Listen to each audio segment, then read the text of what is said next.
Good morning everyone. Today is Christmas time. Tayo ay magluluto ng escabeche lax. Ayan guys. So, binili ko ito ngayon. Hugasan ng ating pipiratuhin dahil ang recipe nito is escabeche. Okay? Para pagkain mo ang aking mga natin. Malabas ito sa presko.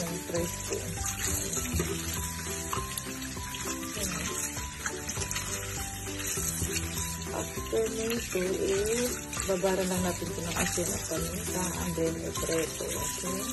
At syempre, habang nag-preto tayo ay magliwa din tayo ng mga pang-preto. Okay? So ngayon ay naglaban natin. So, ito na yung hinugasan natin na lax, guys.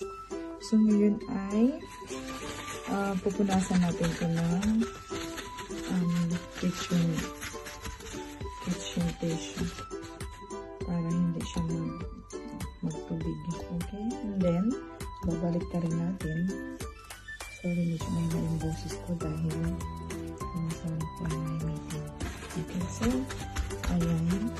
At syempre may iniwan na din ako na nakaredy na ng isang cup para sa ating escabeche. Okay. So, ngayon ay lalagyan na natin yung asin. Okay. Hindi na papantay guys. Pero papantayin natin yung mani. So, ayan. Hati-hati ko lang yung mabuo na ano.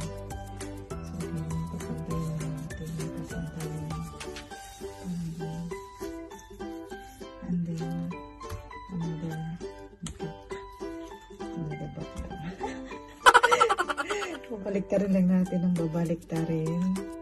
So, ganyan. Okay? Tapos, ulit ay hahagisan natin ng asin. Yan. And, syempre, di mawala ang ating paminta para maging mabango at malasa ang ating ano. So, ayan. So, ayan na po. Ayan. So, ganun lang siya kadali mag-prepare ng escabeche lax. Okay?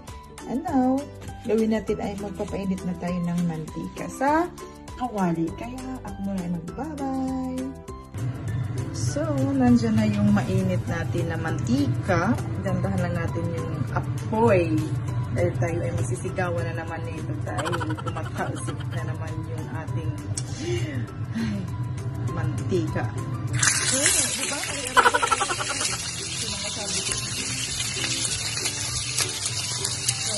Lalagyan na natin guys. Lalagyan na natin. Ayan, hindi tatlo na lang yun eh. So, ayan na po. Sabi ka na. Ito yung pinaka-ayaw sumuprito. So, hati-hatiin na lang natin. Tatlo lang na lang muna para tatlo naman nilang mix natin ilalagyan. Okay, so tayo muna ay magbabay. So, ganun lang po yan guys. Pretty lang. Okay, so, lalagyan na. So, welcome back. Tapos na po yung ating pinirito. Nandito na siya guys. Yung ating fried fish na lax. And then, ang next nito ay magpapainit tayo ulit ng kawali para sa ating proseso sa ating escabeche. So, ito po yung aking suka na ginagamit. Ayan, yung apple is ibig sabihin yung suka na apple guys. At haluan ko lang ng gabi. At syempre, hindi ba wala ang ating sugar. Okay. So, ayan na po. Tayo ay maglagay na ng mantika. Okay. Ayan, dahil mainit ang ating kawali. So, after nyan, syempre, ilagay na natin itong ating mga sangkap. Okay?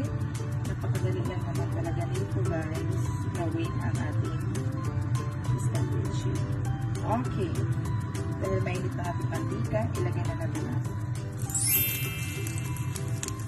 ilagay na natin ang ginger. And then, itong ating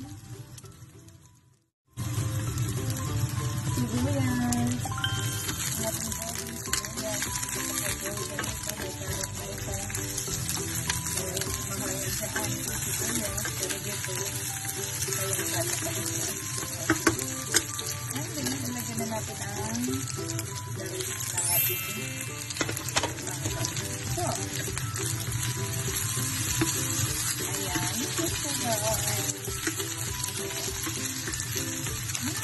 Basta may luya.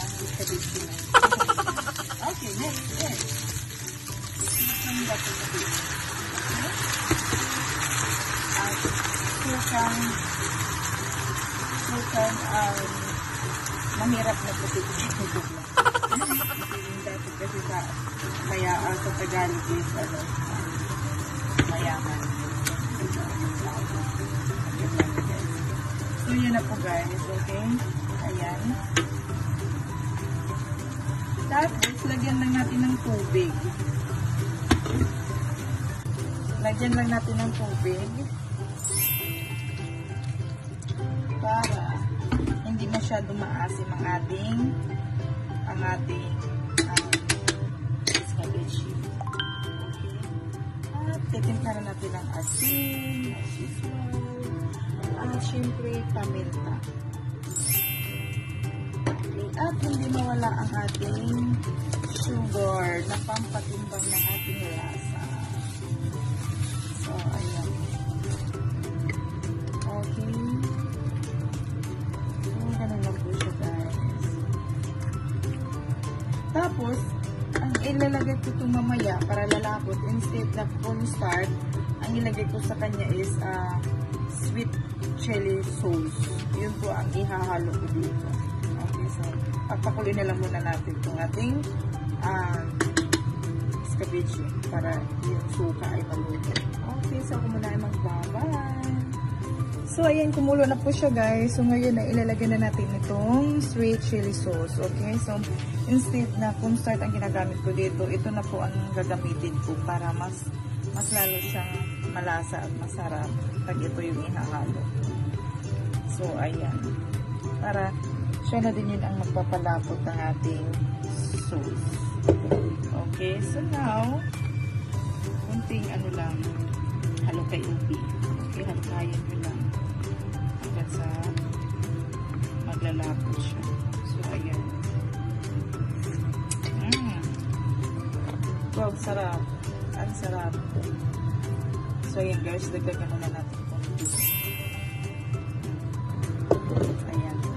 And then, pakukuluan natin ulit yan bago natin ilagay ang ating isda. Okay, so ako muna ay magbabay. So, ayan guys, kumukulo na siya at lumalapot.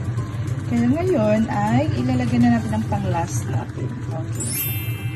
Ang ating lox. So, ayan po guys. Diba, napaka-sarap na niya. Kainin, ulamin, papakin, lahat. So, ayan. Ayan na ba? So, ayan. Wow, ang sarap.